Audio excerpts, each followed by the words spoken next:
Katya Woods, the Philadelphia Tribune. Hello, gentlemen. How are you today? I'm good. How you doing? We're good, thank you. Excellent, excellent. It's Friday. You guys are the last one for the day to give. Let's go. Your Okay. Let's hair talk looks about great. this. Thank you. I appreciate that. Let's talk about this series.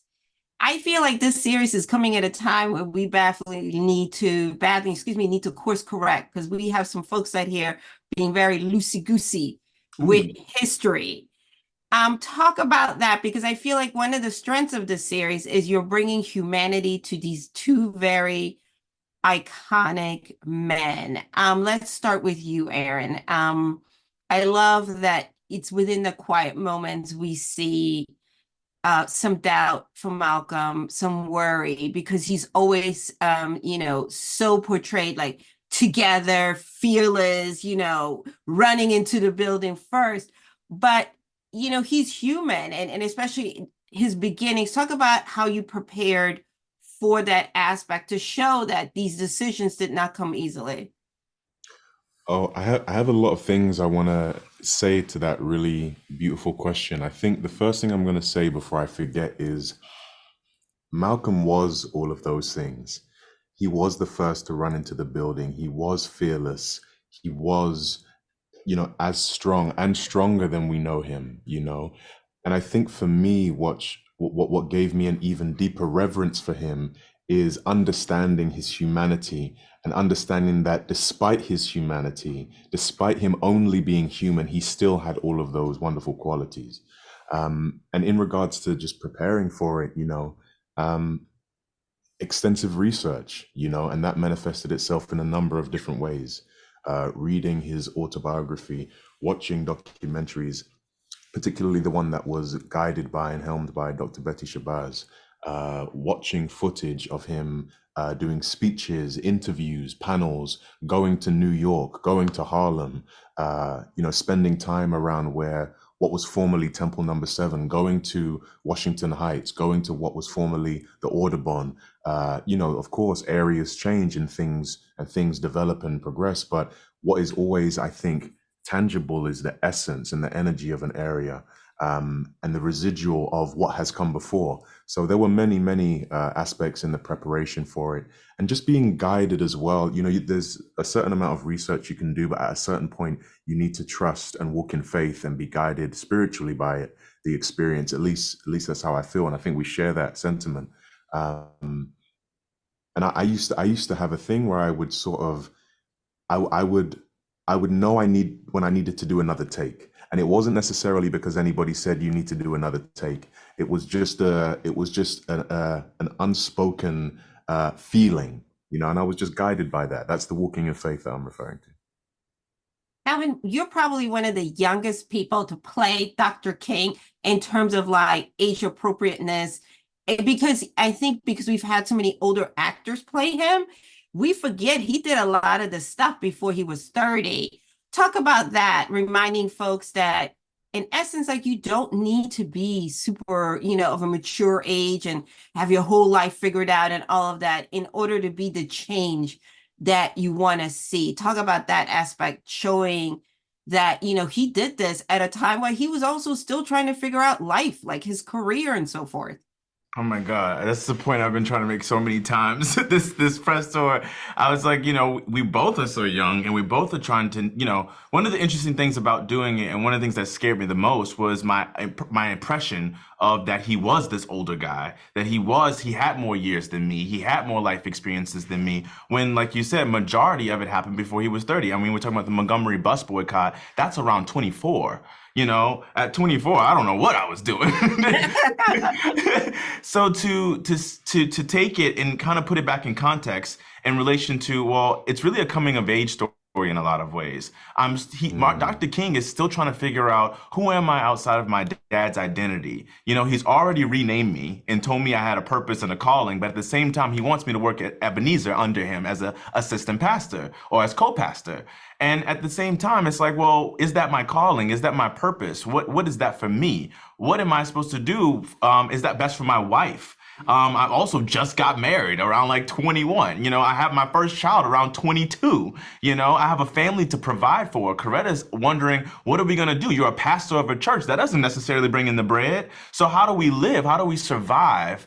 And at the same time, now I have this community being like, well, Martin, you're a great representation. You have a great voice. You're so well researched and so well studied. So let's make you president of the MIA. Let's make you president of the SCLC. Martin's like, whoa, whoa, whoa, whoa, whoa, whoa. I just got here. I don't even know if I necessarily want all of this yet. Here I am acting out of obedience because I believe God has called me to do so. And my wife is supporting me through this. And I'm still trying to figure out who am I? And which one of the things I love about episode 2 is that I think it's episode 2 where he does that speech of who we are, and he says who we are is God's glory personified. And it's like there's something so glorious about our existence as Black people. And for him to be discovering that in real time, navigating that, much like I had to do in my experience of coming from New Orleans and walking into Hollywood, and suddenly, like, I remember when I did this film and I was at Sundance and I had 3 movies and I was just like, wait a second, what's time out, time out, time out. You're telling me that you want me to speak about activism. You're telling me you want me to speak about what it means to be young Black in America. You're telling me you want me to be able to articulate what it's like to go to private schools and be one of 7 Black kids in a space and have language. I barely understand it for myself. So I think the beauty of it is watching him come up against adversity and conflict and obstacles and consistently, instead of resist them, embrace them and find new ways to find a path to inspire his people, educate his people, love on his people, and build up his people.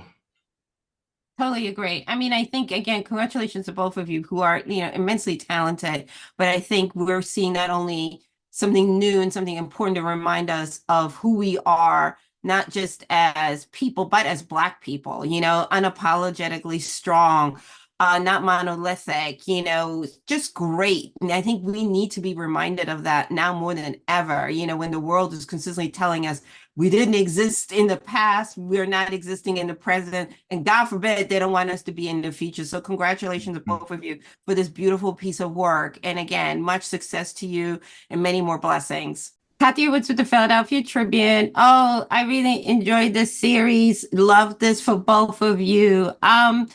It's always hard when you play a role where people have very high expectations. People have read, seen interviews, and the list goes on and on. Talk a little bit about, how do you approach something like this? Because I think your job for this series is to show the humanity, to have people remember that there are people, not like, figurines, so to say. Yeah. Talk about that. Let's start with you, Jamie. Talk about what it is to have that Yeah, responsibility. just how do you approach it? Because again, I know this is like a role where, family will call and be like, girl, Hello. Okay. It's a huge responsibility, right? Because like you said, these are individuals that you want to honor and maintain the utmost reverence and continue for us to have reverence for.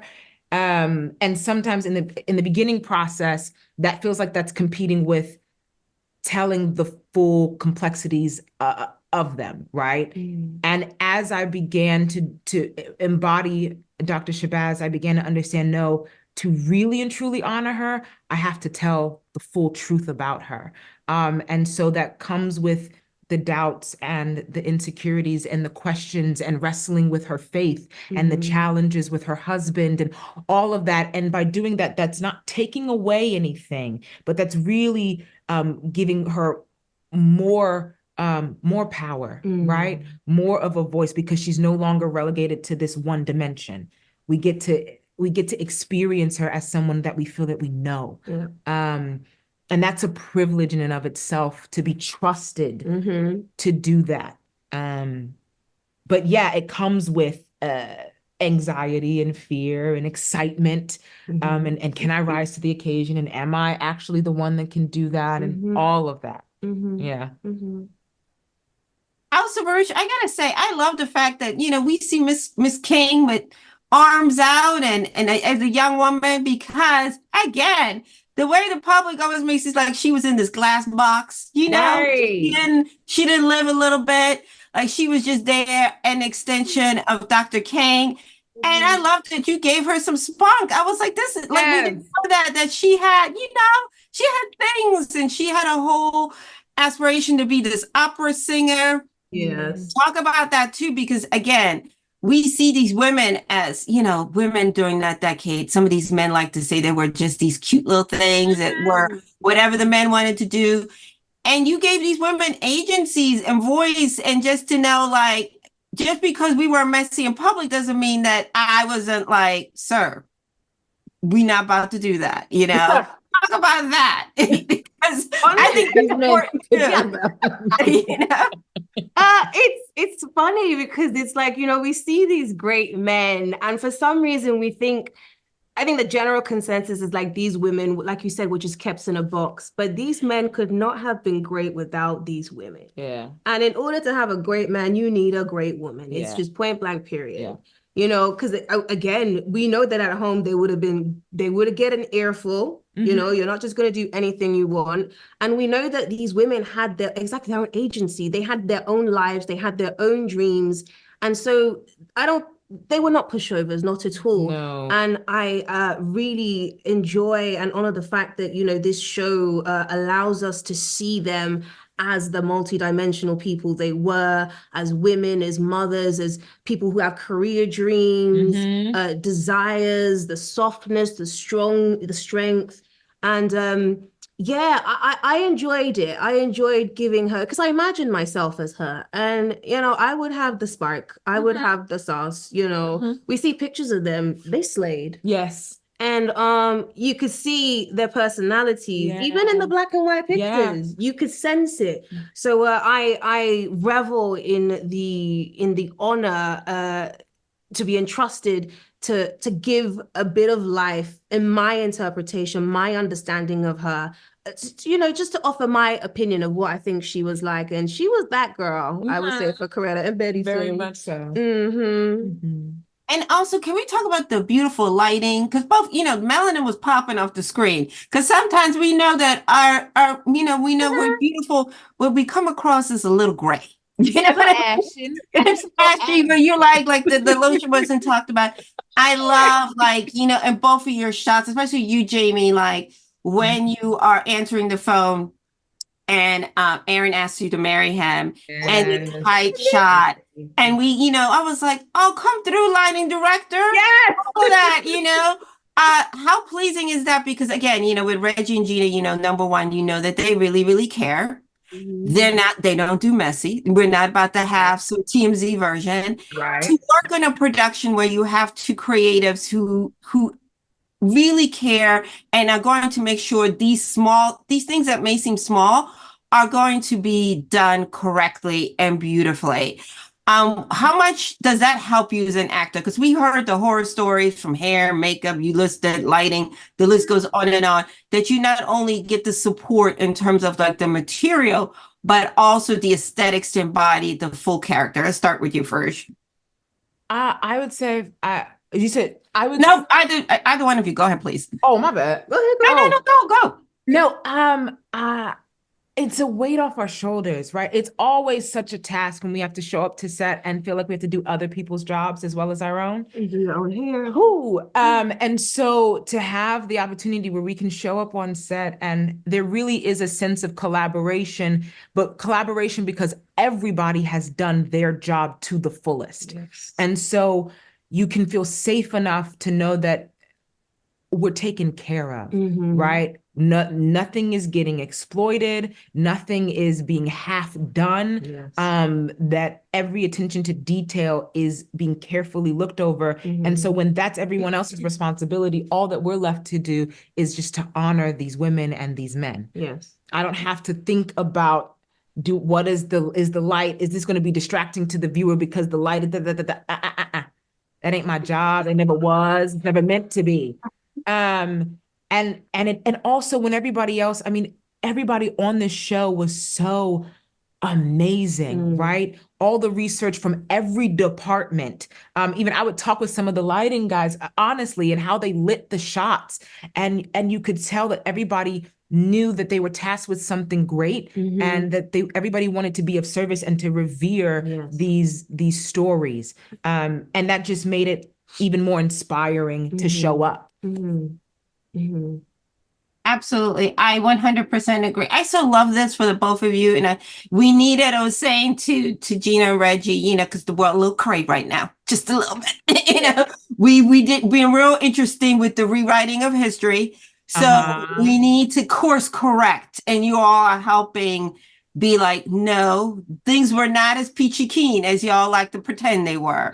But again, I love this for both of you and much success with the series and with all your future endeavors. Good, good. I so love this series. I feel like, these are two very iconic, mystical figures to a lot of people that did a lot of good.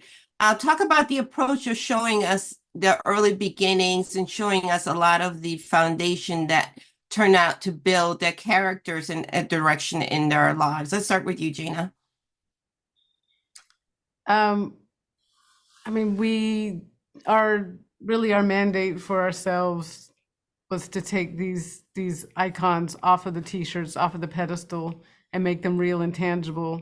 And the way to do that was to talk about their inner lives, to talk about the moments that were outside of the big historical moments we all know of, to understand who they were as men and fathers and sons and brothers, and just getting the personal. And that was, I think, one of the most important things for us, to show the full breadth of their humanity. Absolutely. What about you, Reggie? What was the thought process? Because I think what Gina just said is really important. We have such I don't want to say, for lack of a better expression, like a superhero worship of these two icons that we forget at the end of the day is these were two very real people, human flesh, that had trials and tribulations and took on really enormous tasks, you know what I mean? That most of us would have been like, yes, I'll show up to the meeting, but I don't know about all this other stuff. Right. Well, the reality is their origin story was important to us and was very exciting to dig into, also because you just see the parallels between both of their lives. Some of the historical moments, but the personal moments as well. So we really wanted to dig into that and really lean into their humanity, their fears, their the challenges, their ambition. And I think by doing that, it just makes Malcolm, Martin, Betty, and Coretta more accessible to all of us. I also love that we are seeing more of the women. These two women were not wilting flowers and very much had an influence had their own mind and have their own input. Because again, we tend to have a picture of marriage during that time where the women were just going along with anything and everything that men said, and why they may not have been as outwardly vocal as women of today are. They very much, had a say in an input and influencing and helping them understand that this movement, either of the movements would not work if you don't consider the needs of the women. Let's start with you on that, Reggie. Yeah, I've spoke about this moment where in Harlem when Mandela came to visit, and I was like, somehow I was managed to get like a third row seat with all these like hundreds of people on 125th Street. And I saw this moment where Betty Shabazz met Winnie Mandela for the first time. They ran across the stage, they hugged and cried. It was like these long lost sisters that found each other. And that really haunted me. And so when we really began to talk about this narrative, we talked a lot about that moment. We talked about Betty and Coretta and their stories and their sacrifice. But I also wanted to find like this sort of moment, for them that felt organic, and we love finding an opportunity for them to come together as they did in real life, by the way. It was just such an important part of this story. and they were just so important to the movement, and just needed to lean into that. Absolutely. Absolutely. I think everything's going on in our country right now. It seems unsurreal. It seems almost like we're living in parallel universes with the questioning of history, especially Black history, and wanting to, brush over the hurt and the very challenging history that we as Black people have with this country. What is it that you want people that, are choosing to be misinformed or, wanting to sprinkle fairy dust on this, learn from this? Because I think this is so important right now that you're doing this series to show that a lot of the things that you're showing, we're still battling today, police versus community, us fighting for our voting rights, us fighting for housing rights, and the list goes on and on. What is it that you want people to lean on? Not necessarily, I don't want to say like in a preachy way, but just acknowledgement of the continued suffering and also the contribution that we as Black people have made make this country better, Gino. I mean, it is a stunning time, and this attempt to erase our history, to rewrite our history, and that's why it's so important for us. I mean, right now books are being banned, and at what moment are they going to try and do it with TV and film? And so this is a medium, a platform that is so influential, and so for us to be able to put this story, these characters, this history out in the right way, that's why it was so important for us to do the amount of research that we did, to talk to so many different people who knew them, who studied them, activists, so we can infuse all that into the narrative. And then, as we've said, to make them real and tangible so that we can see ourselves in them. If you just think of them as these perfect people, then you can never aspire to achieve what they did. But we all do have their strength and their genius within us. So we hope that this narrative certainly inspires us to know that we have that power to change the world as well. 100%.